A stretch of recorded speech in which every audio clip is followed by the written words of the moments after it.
Good morning and welcome, folks, to Worldwide Wisdom. Today we're going to be learning about anti-Semitism. We're going to put an end to anti-Semitism right here in the next few minutes. Well, I don't know about an end to anti-Semitism, but we're going to talk about it and see what we can do. The Parsha this week tells us about the dramatic confrontation between Yaakov and Esau. Esau is the first anti-Semite in history.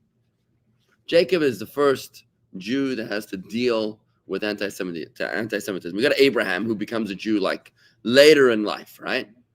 His firstborn is his son is the firstborn Jew who has a bris on the 8th day. That's Isaac. Isaac didn't have too many. Well, he might have had some anti-Semitic problems. Nothing too intense. Just they were fighting over his wells. Okay, wells, Wells. But Yaakov is dealing with an anti-Semite that just wants him dead. Just wants to kill him. Did you see the video this morning coming out of Israel? No. There's this young Arab comes over to these two soldiers on the side of the street, and he's chatting with them. And you watch his hands, and he like digs into his backpack, and he pulls out a knife, and he scuffles. Scuffles, is that the word? Yeah. Scuffles with these two soldiers, a woman and a man. Eventually, they shoot him dead. But like, what have we come to? What have we come to that you can't even have a conversation? This is a young Arab.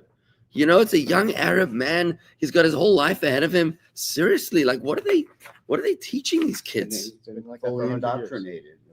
And they don't care because they think they're getting 72. Right. It's a problem. It's a huge problem. So here the story goes. The story goes that what happened was that Jacob he's run away from Esau. He's trying to kill him. Remember, it wasn't for no reason. Esau was supposed to get the blessing of Isaac, and Jacob had stolen that blessing. So Esau wanted to kill Jacob. Now the problem was that the blessing that Jacob got, it was worth fighting for. It was the blessing of supremacy over his brothers. So so now the subordinate wants to murder the dominant, and Jacob runs away for 14 years. He's in the yeshiva of Shimon studying Torah. Then the next 7 years is working for his wife Rachel. The next 7 years is working for his wife Leah, the other way around, depending on how you look at it. And then he's got another 6 years working for his wealth, to build up his portfolio. Finally, after 35 years with travel time included, he's basically 36th year, he's finally facing Esau. I think he was 84 when he arrives in the house to meet his wife. So he must have been like, 30? It's 84 plus 20. It must have been like 104, I guess, by the time he's confronting Esau in the beginning, in this week's Torah portion, the beginning, Vayishlach. And then Esau's coming to him with 400 mercenaries.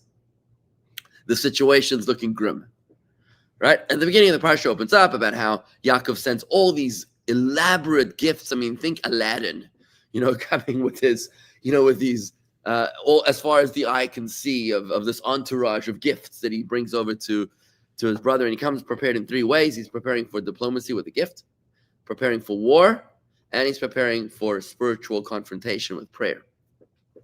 And then comes the moment of the showdown. The angels, the messengers of Jacob, they say, listen, he's coming. Your brother's coming to you, but he's not acting like a brother. He's coming to kill you. And then at that point, when they finally meet each other, we're shocked. We're happily shocked. It says, Vayaretz Esav lekarto, and Esav runs over to him, Vayichabkeyu, and he hugs him, Vayipol al tzavarav, and he falls on his shoulders, Vayishakehu, and he kisses him, Vayivko, and they cried. And we're like, what? What just happened? Isn't there something you're missing? Tell me. About the dream that Esau got, that an angel told him, do not do any harm to Jacob? That was Lavan's dream. Lavan had that dream. Esau had that dream? I thought he had it. I don't think so. Am I missing something? Can somebody help me out here? Esau had that? I don't remember Esau having that dream. Look it up. Double check, please. Fact check. I'd love to see that. So here's what I got, right? So what causes this sudden about face of Esau? Horst Toes, I'm sorry to hear about your spiritual anxiety right now. She's having a spiritual attack. I just want to remind you, tracht gut wird sein gut. Think good and it will be good. Don't be intimidated. Don't tell your problems. Don't tell your God how big your problems are. Tell your problems how big your God is. Okay? Think good and it will be good. Trust in God. Now, Rashi points out what happened over here, that suddenly Esau turns it around. Rashi says that his emotions suddenly melted when he saw Jacob bowing down to him. Jacob and his 11 sons bowed down. Remember, the 12th son wasn't born yet. The 11 sons, they bowed down to Esau, multiple bowings. And then Rashi continues and he tells us that, like an interesting addition, I just want to read to you exactly what Rashi says here. Here.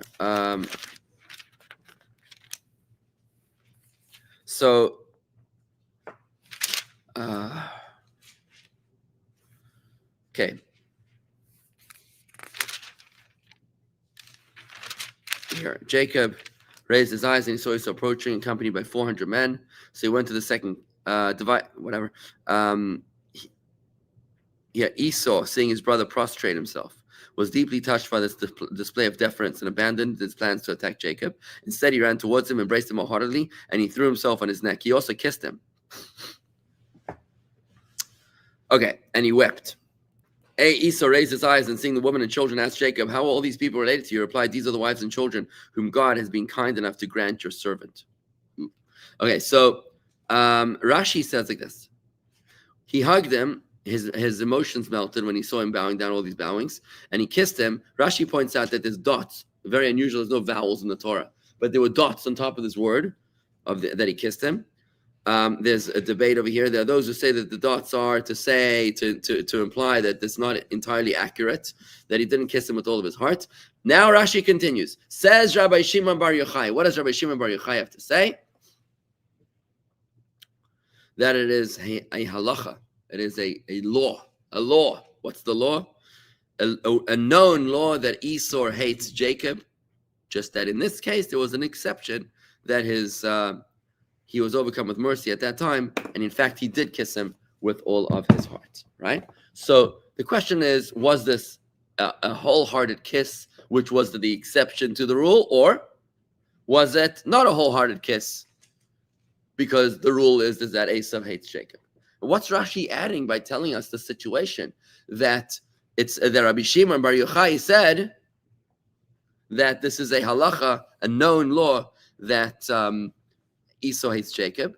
The Rebbe points out that what Rashi is telling us over here is setting the record straight in anti-Semitism by quoting Rabbi Shimon Bar Yochai, a man who understood anti-Semitism.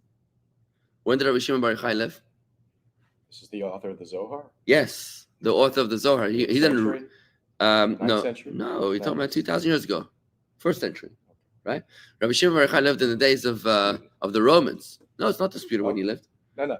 Okay, maybe you ask him about the authorship of the Zohar, it might be that's what I was disputed. referring to. That might be disputed, Yeah, but yeah. that's because it was a closely guarded secret. Okay. So when certain people found out about it, they were like, oh, this must have just been written. When in fact, they didn't have the humility to admit that they just didn't have access to it and they didn't even know about it. That's why it's disputed, but that's not off the topic. So Rabbi Shimon Bar Yochai lived in the days of the Romans, and he was in the cave, running away from the Romans. He was hiding from them for 13 years because they had a death, they had what are called a contract on him. They had a death warrant on his life. Him and his son, they hid out in this cave for 13 years, and that's where they wrote down the book of the Zohar, which is right here, by the way, and I highly recommend reading it. It's all here in English. It's like 6-7 volumes, all translated in English. It's a good read. Daniel Mack. Yeah, Daniel Mack. That's probably the best translation of the Zohar out there. So what Rashi's telling us by bringing Rabbi Shimon Bar Yochai, he says it's a law. Listen, folks, anti-Semitism is the default setting. That's what Rashi's telling us, is that anti-Semitism is a default and you can't get away from it.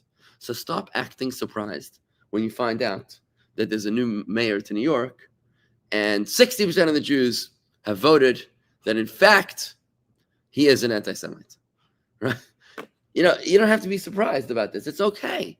In other words, it's how God designed his world. God has a very interesting sense of humor, and he decided to create his world in this way where anti-Semitism is just a reality, and you're never going to cure anti-Semitism.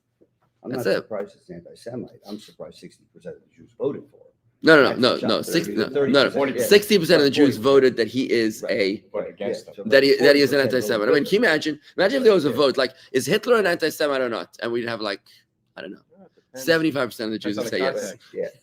Yeah. I mean, seriously, like you can't fix this, But you just got to wrap your mind around this idea for just a moment, folks. Just get comfortable with this idea that, or get comfortable with being uncomfortable. That you cannot cure anti-Semitism. That's what Rashi is telling us. It's a halacha. It's a law.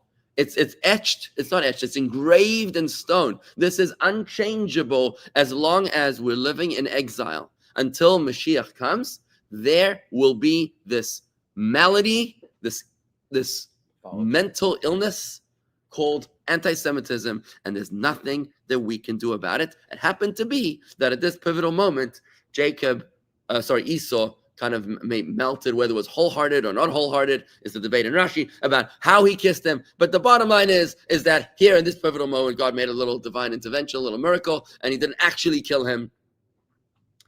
And that's a good thing. But did he hate him because he was a Jew or because he was his brother? And sibling rivalry. Yeah, but listen, you're getting into reason. Now, that's exactly the problem, Toby. You stop getting into reasons. As long as you're getting into a reason, well, they hate us because of Israel. Or they hate us because of settlements. Or they hate us because of money. Or because of capitalism. Or because of communism. Or because of religion. Or because of atheism. You're getting into a million different reasons. The whole point is that it's not because of a reason. It's an unconditional hatred, just like a law, which applies in every circumstances, every locale, every experience, and every situation. You cannot justify it and say, well, they hate us because ABC. It's a law. So it's like gravity. Sorry, what were you saying? No, Maybe I misunderstood. I just think it was just a brotherly. He hated him not because he was a Jew. He hated him because he was his brother. Why would he hate him because it's his brother? Sibling rivalry. He took his Fratricidal things away from him. tendencies. Did he know Well, that's not what Rashi's saying. But Rashi's saying is that it's like gravity. It's a law. it's their law. It's like gravity. Exactly. You're not going to change it. Yeah, what were you saying? Well, I'm curious here because, for better or for worse, I know I grew up in a house in which, especially especially for my dad, they came from Europe and whatever, it was difficult times. That every Gentile is an anti-Semite on some level. I mean, that was just a given from day one. I'm curious, just the people at the table, how many people were raised with that kind of attitude? You were. I faced it. I was Personally. also. Look, I just want to say how fortunate we are to live in Florida. I just want to say that. How fortunate we are to live in Florida. I remember during COVID saying that I've 8 siblings around the world. And COVID had draconian lockdowns in different countries and states around the world. And in Florida, we had incredible freedoms. Yeah. And I want to say the same thing about anti-Semitism. We're very, very fortunate. Thank God for putting us in this beautiful state of Florida, where we have tremendous protections. But, our fellow Jews in California and in other states like New York, it's not so simple. It's really not so simple. Where you might, or in Europe, think about what goes on in Europe. We happen to be in a bit of a silo here. And thank God, there's a reason why Jews are flocking to Florida. But let's dig into Rabbi Shimon Bar By the Yochai. way, I found far more anti-Semitism in the Midwest than I did in the South. Okay. Anyway, so let's talk about Rabbi Shimon Bar Yochai. I want to share with you what the Talmud has to say about Rabbi Shimon Bar Yochai so we can get a bit of a context in who he was and how he understood anti-Semitism. It says like this. The Gemara tells us in Tractate Shabbos, 33b. It once happened that Rabbi Yehuda, Rabbi Yossi, Rabbi Shimon Bar Yochai were sitting together, and Yehuda, the son of converts, was sitting next to them. Why was he the son of converts? You'll see. Why they call him that. Rabbi Yehuda opened the discussion and said, how admirable are the deeds of this nation, i.e. the Romans who ruled Israel at that time, the land of Israel, Eretz Israel. Throughout the land, they've established marketplaces, they've established bridges over waterways, and they've established bathhouses. In other words, these Romans are awesome. Rabbi Yehuda ben Gerim, Yehuda, the son of converts, he seems to have had some sort of a mitigated Jewish pride, sense of Jewish pride, right? Upon hearing this, Rabbi Yehuda's praise of the Romans' occupation, Rabbi Yossi remained silent. Rabbi Shimon Bar Yochai, however, answered him and he said, everything they established only to serve their own needs. They established marketplaces in order to quarter harlots therein. They made bathhouses in order to beautify their own bodies, and they built bridges in order to collect tolls from those who traverse them. In other words, Rabbi Shimon Bar Yochai said they're a bunch of narcissists. Yehuda ben Gerim, who witnessed this exchange between the sages, went and recounted their words to some of his associates. He either told his students or his parents. His intent was not malicious. However, the Romans did get word of it. Okay, let's see. And it was Lashon Hara. This is called Lashon Hara, right? And eventually the reports of this conversation were heard by the governing authorities. The authorities then proclaimed the following decree. Yehuda, who elevated the stature of the Romans, shall too be elevated because he spoke nicely about the Romans. They should give him honor. Yossi remained silent and failed to express the praise of the Romans. Himself shall be exiled to the town of Tzipori. And Rabbi Shimon Bar Yochai, who denigrated the Romans, shall be executed. That's it, the hit, the contract. Upon hearing that a death sentence had been passed upon him, Rabbi Shimon Bar Yochai and his son Rabbi Lazar ran away, and they hid in a study hall. Every day, Rabbi Shimon's wife would bring them bread and a small pitcher of water, and they would eat to sustain themselves. When, however, the decree intensified, i.e., the Romans escalated their hunt for the fugitives, Rabbi Shimon said to his son, the minds of women are easily swayed. In other words, he was worried that they might torture his wife to find out his location. Perhaps the Romans will torture your mother, and she will reveal our hiding place to them. He says to his son, with this consideration in mind, they sought out a more secure hiding place, unknown even to his wife. They went down and hid themselves in a cave. Food was thus no longer brought to them, but a miracle happened, and a carob tree and a spring of water were created for them, and they drew their sustenance from these sources. Their daily routine was that they would shed their clothes, they would sit covered up in sand up to their necks. All day long they would study together. What were they studying? Zohar. This is Har Harmon. No, Meron, yeah. And when the times for prayer arrived, they would dress, cover themselves, and pray. Then they would return and shed their clothes, immersing themselves in sand once again, so that their clothes would not wear out from prolonged use. They dwelt secluded in the cave for 12 years. Then one day the prophet Elijah came to them and stood at the mouth of the cave, and he proclaimed, who will inform the son of Yochai that Caesar has died, and that the decree has been annulled? Rabbi Shimon Bar Yochai heard, and his son heard this, and they emerged from the cave. I guess when the Caesar died, there was some sort of an annulment of contracts. Yeah.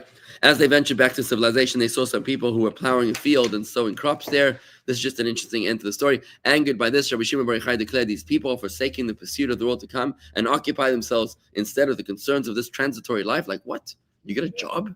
Seriously? Like, how would you work if you can do mitzvahs? Typical rabbi. And thereafter, I mean, obviously they were living in a different reality, right? And thereafter, everywhere Rabbi Shimon Bar Yochai and his son would cast their gaze, the object of their vision would immediately be incinerated. Ouch. Finally, a heavenly voice rang out and proclaimed to them, have you emerged from the seclusion in order to destroy my world? Return to your cave. So the two went and returned to the cave, and they dwelled there for another 12 months, a full year all in. At that point, they said to themselves, the sentence of evildoers in Gehinnom endures for no more than 12 months. You can't be in purgatory for more than 12 months, like we mentioned last night. Perhaps our sentence by now is expired as well. That's what they figured, right? And the heavenly voice then rang out and proclaimed, emerged from the cave, and they eventually came out of the cave, right? So that was the story about the anti-Semitism experienced by Rabbi Shimon Bar Yochai. But the story has actually a very interesting ending. Now, Rabbi Shimon Bar Yochai understood anti-Semitism. And that's what he was the one who says in the Talmud that this is a law, a halacha, that Esau hates Yaakov. But on the flip side, he was the one who actually succeeded in canceling the decree of the Romans. And I want to share with you that piece of Talmud about how Rabbi Shimon Bar Yochai is not intimidated. The man stands erect, tall and proud, unintimidated. Let's see what happens here. I'm moving that to the Gemara Me'ilah 17a. It happened once that the Roman regime enacted a decree that the Jews could not keep Shabbos, and that they not circumcise their sons, and that they cohabit with nidos. You know what nidos are? And nida is a woman who's menstruating. In other words, they banned the mikvah, so the woman cannot become purified from being in a state of nida, so they would have to live with their wives when they were in a state of impurity. So they forbid Shabbos, circumcision, and mikvah. Rabbi Reuven ben Isterovli went and cut his hair in the Komi style, which was the Roman style, in order to hide the fact that he was a Jew, and he went and sat together with them. He said to them, one who has an enemy, does he want him to become poor or rich? They said to him to become poor. He said to them, in other words, he was sitting with the Romans, right? He wanted to sit close to the Roman monarchy, so he dressed like a Roman. He took a special haircut. And he asked the Romans, if you hate the Jews, then do you want them to be poor or rich? So they said, we want them to be poor. If so, let them do the work in Shabbos so that they should become poor.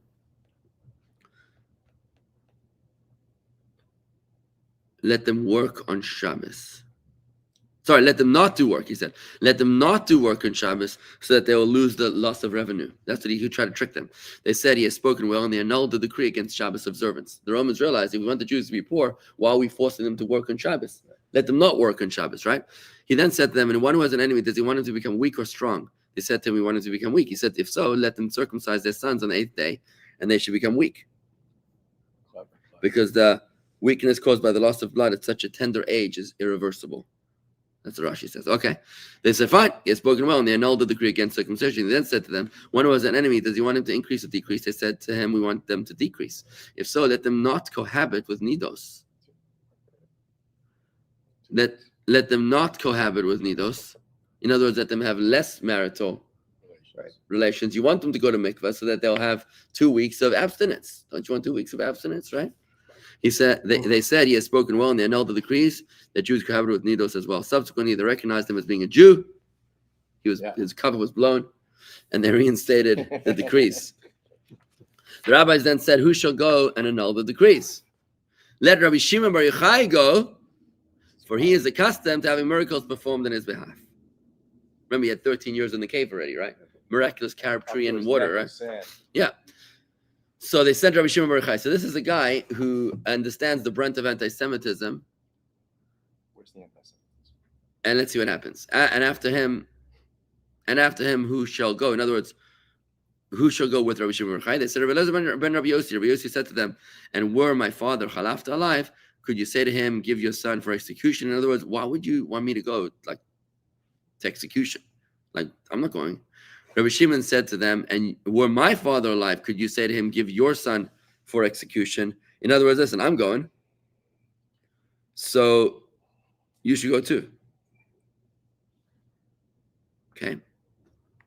Rabbi Yossi said to them, I will go instead, for it is that perhaps Rabbi Shimon will cause punishment to befall my son that I fear. Whatever. Rabbi Shimon accepted upon himself that he will not cause punishment to befall Rabbi Elazar, the son of Rabbi Yossi, and Rabbi Yossi then allowed his son to go with him. Even so, okay, let's just see what happened in the story here.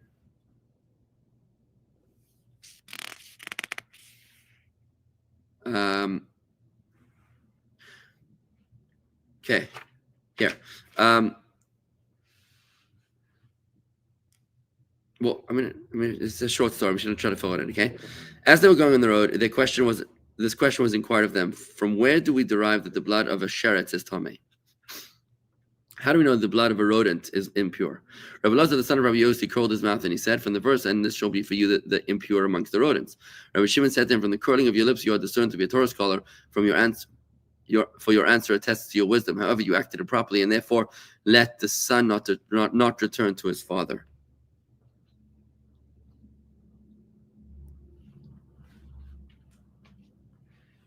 Kind of a curse. The demon Ben Tamalion came out to greet them. A demon by the name of Ben Tamalion. It's a childlike demon who often jests amongst women. He said to them, is it your will that I come with you to help annul the decree from the Romans? Rabbi Shimon cried, for God had sent him a demon to help him on the mission rather than an angel. He was like, God sent him a demon to help them. And he said, even for the maidservant of my father's house, an angel appeared 3 times. Who's the maidservant of my father's house? Hagar, the maidservant of Abraham. An angel appeared to her 3 times. In other words, even the maidservant of our father Abraham had an angel 3 times. We get a demon, and I did not merit an angel even 1 time. However, let the miracle come in whatever manner. In other words, listen, if this is all we can get, if all we can get is a demon, let's do it. Then Ben Tamalion went ahead with Rabbi Shimon Bar Yochai and Rabbi Elazar. And he entered into the body of the daughter of Caesar. Ooh. So the demon enters into the body of the daughter of Caesar, and she starts losing her mind. She becomes possessed, right? Became demented, and she began screaming. What did she scream? Bring me Rabbi Shimon Bar Yochai. So this is a setup, right? It's good. When Rabbi Shimon arrived there, he was brought to the daughter, and he said to the daughter, Ben Tamalion, go out. Ben Tamalion, go out. He obviously said this quietly, so that they shouldn't realize that he was talking to the demon, but that they should think that he was curing her with his prayers. Had those present been aware that the rabbis were addressing a demon, they may have deduced that the demon acted on the rabbi's behalf. Okay, fine. So And as soon as they called him, he departed her body and he went away. In gratitude, the Romans, the Caesar, said to Rabbi Shimon and Rabbi Lazar, the son of Rabbi Yossi, ask for whatever there is to ask, and it will be granted. And they brought him into Caesar's treasury to take whatever they wanted. They were like, take whatever gold you want from the treasury. They found the document with the decree, and they took it and they tore it up. And that was the end of the story. Okay, so that was the story of Rabbi Shimon bar Yochai managing to annul the decree of anti-Semitism in quite an extraordinarily miraculous way. Imagine, it sounds like the Maharal of Prague, with his golem, having a golem to allow him to do what he did. So we see over here that Rabbi Shimon bar Yochai comes up entirely unintimidated by the Romans. The very people that were trying to kill him, he comes to them in a way which is strong, with strength, and with courage. He's not afraid of them because he understands that there's not a reason for anti-Semitism. He understands that it's just a default setting, it's a test from God, and he's going to stand strong, and he's going to do what he has to do. And from here we learn that how we Jews are supposed to confront anti-Semitism as well. On the one hand, don't try to seek the favor of those who hate you, right? Don't try to say, well, if we were just a little more secular, well, if only we gave them their state, well, if only we succumb to the ICC, or if only we listen to the United Nations, then they will love us. Nah, don't waste your time. It's a law. It's not going to change. No matter what you do, it's not going to change. But at the same time, a Jew is able to mitigate the hatred of Esau, causing him to melt his into mercy and to kiss him, right? How do we do that? When a Jew stands strong. And how does Jacob approach Esau? It says in the beginning, at the beginning of the Parsha, the message that Jacob sends Esau, he says, Im Lavan Garti. I lived with Lavan. And Rashi says, what does the word Garti mean? The word Garti means I lived with Lavan, but also it has a numerical value of 613, which means I have remained strong with my 613 commandments. I have observed, even though I lived in the corrupted house of Lavan, my father-in-law, I stood strong in my values. I stood strong in my faith. And this is what he says to the anti-Semite, as if the anti-Semite cares. But at the end of the day, the Gentiles respect Jews who respect themselves. And the anti-Semites, the Gentiles don't respect Jews who don't respect themselves. That line comes from Rabbi Jonathan Sachs of blessed memory. But at the end of the day, I have a question and a comment, which I just want to end with.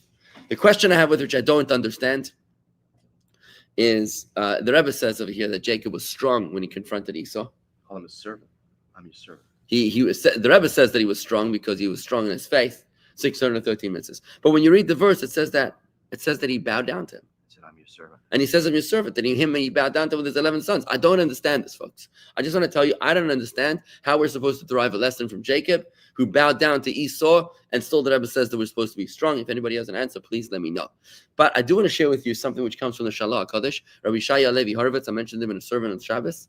He was a great Kabbalist who was born in 1555, passed away in 1630. The Shalah HaKadosh tells us something very, very interesting. He asked the question, who was the first king of Israel? Shaul. Saul. What tribe was he from? Benjamin. Now, the kingdom was ripped away from him when he failed to kill the Amalekites, right? According to the command of Samuel, the prophet. And the kingdom was taken away from him and given to a man who was more worthy than him. Who was that? David. King David was from the tribe of Judah, the eternal king of Israel. Shalah HaKadosh asked the question, why is it that the first king of Israel was from Benjamin? Benjamin, what does Benjamin have got to do with kingship? Benjamin is not a monarch. Judah is the monarch. He got the blessings of monarchy from Jacob, from Moses. Why was Benjamin? It's like, how does he become a king of Israel? Says the Shalah HaKadosh, how did Jacob bow down to Esau? With his 11 sons. Who was the only son that did not bow down to him? Benjamin. The only son that did not submit to Esau, he wasn't there, was Benjamin. And that's why the only one who was able to confront and overwhelm and overpower Amalek, the descendant of Esau, was Benjamin. Tragically, he failed. Had Saul succeeded, that we might have ended anti-Semitism right there and then. Tragically, the survivor of that encounter was Agag, the king of Amalek, who his descendant was Haman. The Purim story, which today became the Iranian story, and the Iranian anti-Semitism with the Iranian octopus, as it's called, with the Houthis and the Hezbollah and the Hamas. We're still suffering to this day from Saul's lack of killing the anti-Semites back then when he could have ended the Amalekites right there and then. And therefore, who's supposed to end the Amalekites? If all 11 tribes, 11 brothers already bowed down to Esau, and the 12th one failed. So what are we going to do? At the end of the day, the Shalach HaKadosh says that's what we've been working on for the past 3,000 years. Until ultimately we'll see the fulfillment of the verse which comes from the Haftarah of our Parsha, the prophecy of Ovadia. Ovadia was an Edomite convert. He himself was a descendant of Esau, who converted to Judaism, became a prophet. And he says, "Ve'olu Moshiim Be'aretz Zion." And the redeemers will rise up in the mountain of Zion, Lishpoitas Har Esau, to judge the mountain of Esau. V'haya Vayisal Hashem HaMelucha, and then the kingdom that will belong to Hashem. V'haya Bayemahui Hashem Echad Shmei Echad, and it shall be on that day that the name of God will be one, Hashem will be one, and the name of God will be one. In other words, it's pretty much my understanding that we have to finish this job, this contract that was never actually finished by Saul. It started with Jacob bowing down, which was a huge problem that he bowed down with his 11 sons. Benjamin had an out, but he also dropped the ball, right? And don't forget, Mordechai was a Benjaminite. So he succeeded in killing Haman, which Shaul didn't finish. But tragically, by then, they had already reproduced. And our job is to neutralize Esau, not by killing Esau, but by turning Esau around. And I think I'm pleased to say that Esau is doing pretty well today. Esau, is, in terms of the Christians, have turned around. We're not longer dealing with Christian anti-Semitism. We're not dealing with crusaders. We're not dealing with inquisitors. We're not dealing with burning Jews at the stake, right, for their faith. The church is no longer really making our lives miserable. Today we're dealing with with Ishmael, with the Arabs, that God willing we're going to do to the Arabs what was done, just like the Christians reached enlightenment and awareness, and they're no longer attacking the Jewish people. Hopefully the Ishmaelites too will reach that same awareness, and they also will soon realize that there's no need to attack the Jews. You don't need to look in somebody else's grass. The grass is green on the other side. All of us are children of God Almighty, and therefore it's okay for us to live and let live. And may we finally put an end to anti-Semitism with the coming of Mashiach. Thank you very much, everybody. Have a great day. Ending on Benjamin again. Why? Oh, funny.